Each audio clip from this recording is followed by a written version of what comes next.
द्वारका नगरी में एक गरीब ब्राह्मण भक्त रहता था जिसका नाम सुधीर था। वह भगवान कृष्ण का अनन्य भक्त था और हर दिन उनकी पूजा करता था।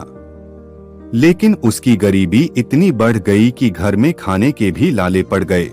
एक दिन निराश होकर वह द्वारका के राजमहल गया और भगवान कृष्ण से प्रार्थना की, हे माधव, मैं आपकी भक्ति करता हूँ, फिर भी मेरी यह दशा क्यों है?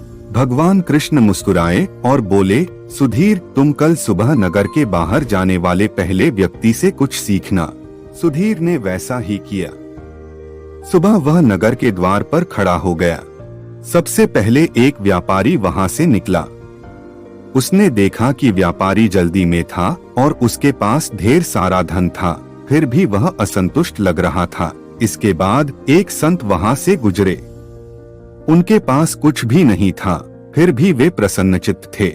सुधीर वापस कृष्ण के पास आया और बोला, प्रभु, मैंने देखा कि धनवान व्यक्ति असंतुष्ट था, लेकिन संत के पास कुछ भी नहीं था, फिर भी वह आनंदित था। कृष्ण मुस्कुराए और बोले, संत ने संतोष और विश्वास का मार्ग अपनाया है, जबकि व्यापारी लोभ में फंसा है।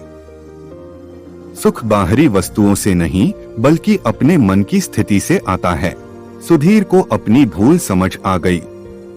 उसने अपने हालातों से निराश होने की बजाय मेहनत और संतोष का मार्ग अपनाया।